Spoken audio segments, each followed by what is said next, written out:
जय माँ काली। आज मैं आपको शनिवार व्रत की कथा सुनाती हूँ। शनिवार व्रत की विधि। सबसे पहले इस दिन शनिवार की पूजा होती है, शनि देवता की पूजा होती है। काला तिल, काले वस्त्र, तेल, उड़द शनि देवता को बहुत प्रिय हैं, इसलिए इनके द्वारा ही शनि देवता की पूजा होती है। शनि देव की दशा को दूर करने के लिए ये व्रत किया जाता है।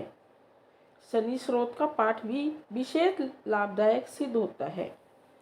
शनिवार व्रत की कथा।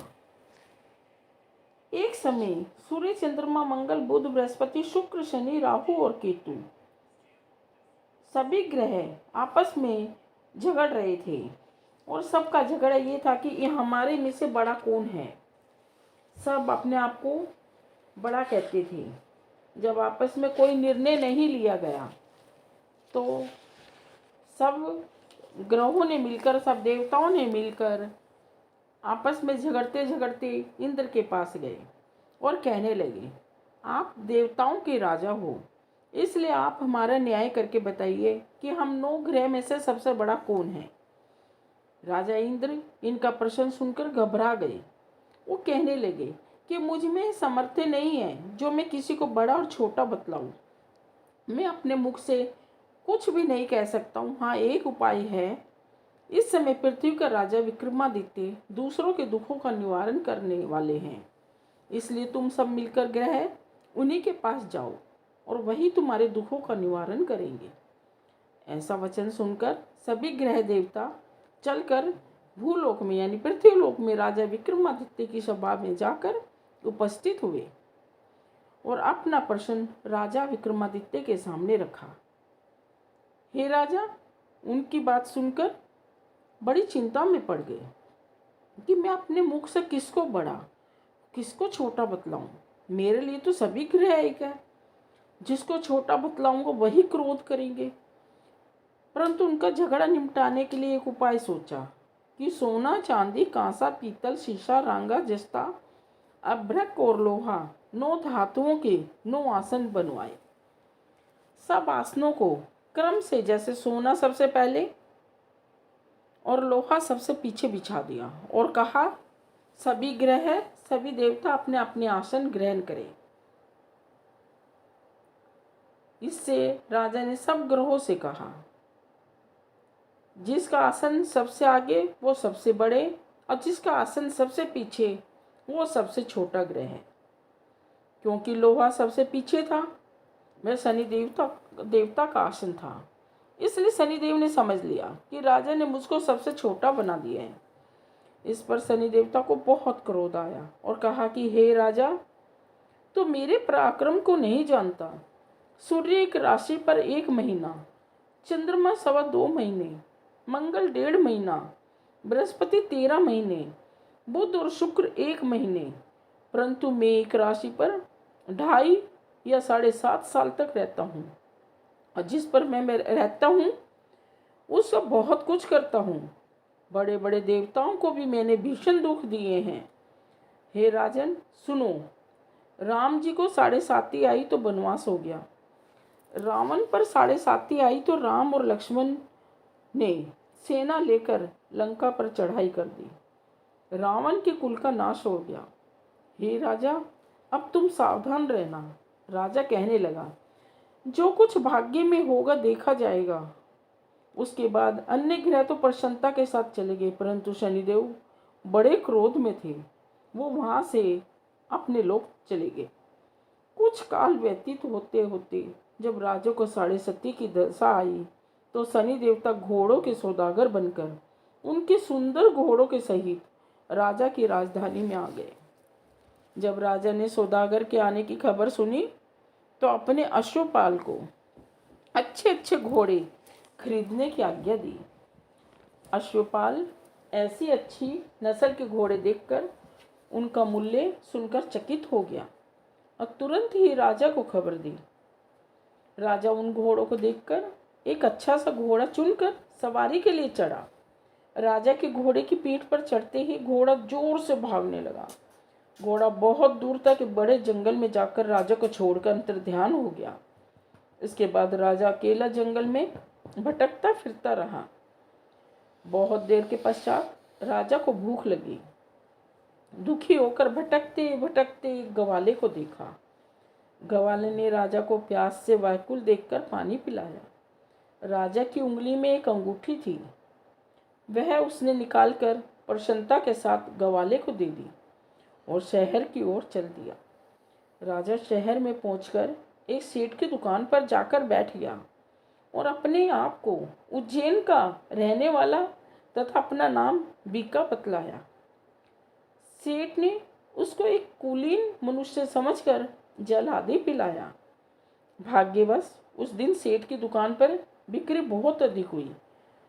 तब सेठ उसको भाग्यवान पुरुष समझकर भोजन कराने के लिए अपने साथ ले गया। भोजन करते समय राजा ने आश्चर्य की बात देखी कि खूंटी पर एक हार लटक रहा है और वे खूंटी उस हार को निगल रही है। भोजन के पश्चात कमरे में आने पर जब सेठ को कमरे में हार न मिला तो सबने यही निश्चय किया कि सिवाय बीका के और कोई इस कमरे में आया ही नहीं, अतः अवश्य उसी ने चुराया होगा, वही चोर है। परंतु बीका ने कहा, हार मैंने नहीं लिया। इस पर 5-7 आदमी इकट्ठे होकर उसको फौजदार के पास ले गए।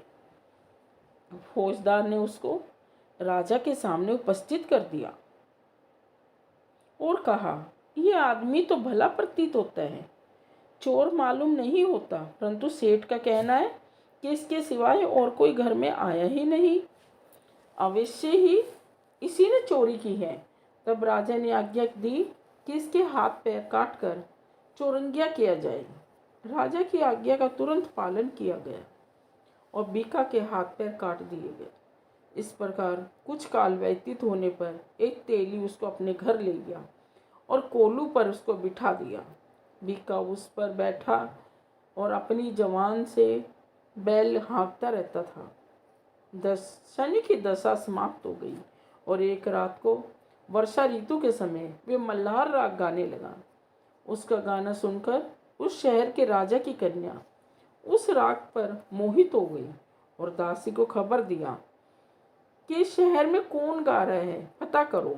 दासी सारे शहर में घूमती फिरती रही। क्या देखती है कि तेली के घर में चौरंगिया राग गा रहा है।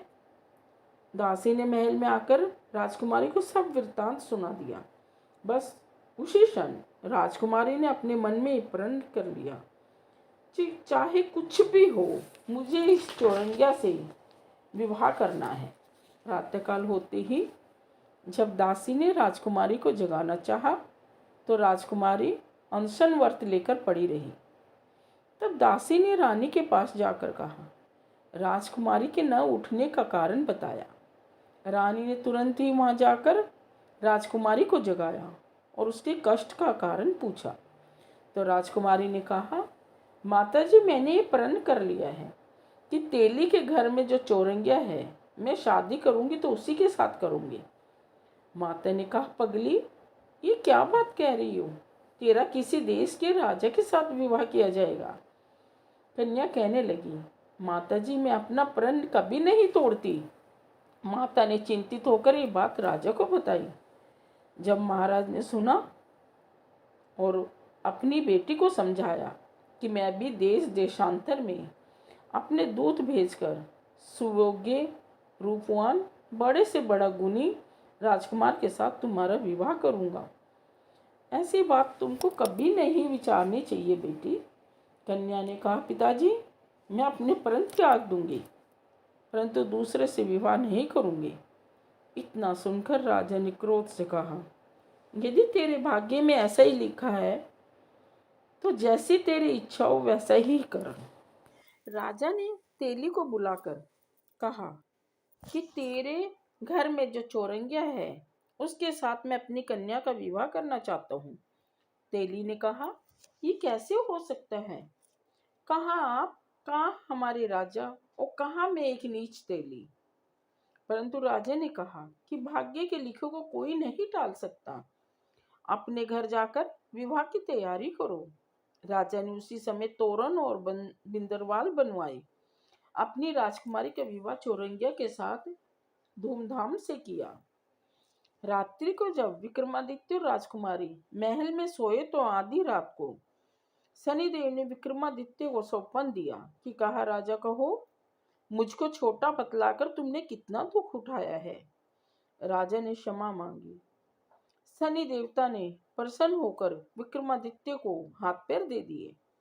तब राजा ने कहा, महाराज, मेरी प्रार्थना स्वीकार करें कि जैसा दुख आपने मुझे दिया है ऐसा और किसी को ना देना। शनिदेव ने कहा कि तुम्हारी ये प्रार्थना स्वीकार है। जो मनुष्य मेरी कथा सुनेगा, ये कहेगा उसके मेरी दशा में कभी किसी प्रकार का दुख नहीं होगा, और जो नित्य ही मेरा ध्यान करेगा, ये चींटियों का आटा डालेगा, उसके सब मनोरथ पूर्ण होंगे। इतना कहकर शनि देवता अपने धाम चले गए। राजकुमारी की आंख खुली, उसने राजा के हाथ पैर देखे तो बड़ा आश्चर्य हुआ। उसको देखकर उस राजा को अपना समस्त हाल कहा कि मैं उज्जैन का राजा विक्रमादित्य हूँ। ये बात सुनकर राजकुमारी अत्यंत प्रसन्न हुई। प्रातःकाल राजकुमारी से उसकी सखियों ने पूछा तो उसने अपने पति का समस्त वृत्तांत कह सुनाया। तब सबने प्रसन्नता प्रकट की और कहा कि ईश्वर ने आपकी मनोकामना पूर्ण कर दी। जब उस सेठ ने यह सुना तो विक्रमादित्य के पास आया और राजा विक्रमादित्य के पैरों पर गिरकर क्षमा मांगने लगा कि आप पर मैंने चोरी का झूठा आरोप लगाया है, अतः आप मुझको जो चाहे दंड दे सकते हैं। राजा ने कहा, मुझ पर शनि देवता का कोप था, इसी कारण ये सब कुछ हुआ है, इसमें तुम्हारा कोई दोष नहीं है। तुम अपने घर जाकर अपना कार्य करो। सेठ बोला कि मुझे तभी शांति मिलेगी जब आप मेरे घर चलकर विधि पूर्वक भोजन करेंगे। राजा ने कहा कि जैसे आपकी मर्जी वैसा ही करो। सेठ ने अपने घर जाकर अनेक प्रकार के सुंदर भोजन बनवाए और राजा विक्रमादित्य को प्रीति भोज दिया। जिस समय राजा विक्रमादित्य भोजन कर रहे थे, एक अत्यंत आश्चर्यजनक बात उसको दिखाई दी कि जो खूंटी पहले वो हार निगल गई थी और वे हार उगल रही है। जब भोजन समाप्त हो गया तो सेठ ने हाथ जोड़कर बहुत सी मोहरे राजा को भेंट की और कहा कि मेरे श्री कंवरी नामक एक कन्या है, उसका पानी ग्रहण आप करें। इसके बाद सेठ ने अपनी कन्या के विवाह राजा के साथ कर दिया और बहुत सा दान दहेज आदि दिया। इस प्रकार कुछ दिनों तक वहां निवास करने के पश्चात विक्रमादित्य ने शहर के राजा से कहा, अब मेरी उज्जैन जाने की इच्छा है। फिर कुछ दिन के बाद विदा लेकर राजकुमारी मनभावनी, सेठ की कन्या श्री कंवरी तथा उनके दास दासी रथ और पालकियों सहित विक्रमादित्य उज्जैन की तरफ चले। जब शहर के निकट पहुंचे और पूर्ववासियों ने राजा के आने का समाचार सुनाया तो समस्त उज्जैन की प्रजा आओ भगत के लिए आई। तब बड़ी प्रसन्नता से राजा अपने महल में पधारे। सारे शहर में बड़ा भारी महोत्सव मनाया गया। रात्रि को दीपमाला जगाई गई। दूसरे दिन राजा ने शहर में घोषणा कराई, शनि देवता सब ग्रहों में सबसे ऊपर है। मैंने इनको छोटा बतलाया, इसी से मुझको ये दुख मिला है। इस कारण सारे शहर में सदा शनिदेव की पूजा और कथा होने लगी। राजा और प्रजा अनेक प्रकार के सुख भोगने लगे। जो कोई शनिदेव की इस कथा को पढ़ता है, सुनता है, शनिदेव की कृपा से उसके सब दुख दूर होकर सुख मिलता है। शनिवार की कथा को इस व्रत के दिन अवश्य पढ़ना चाहिए। ओम शांति, ओम शांति, ओम शांति। शनिवार व्रत कथा समाप्त हुई। जिसने कही उसका भला हो, जिसने सुनी उसका भला हो। जय शनिदेव।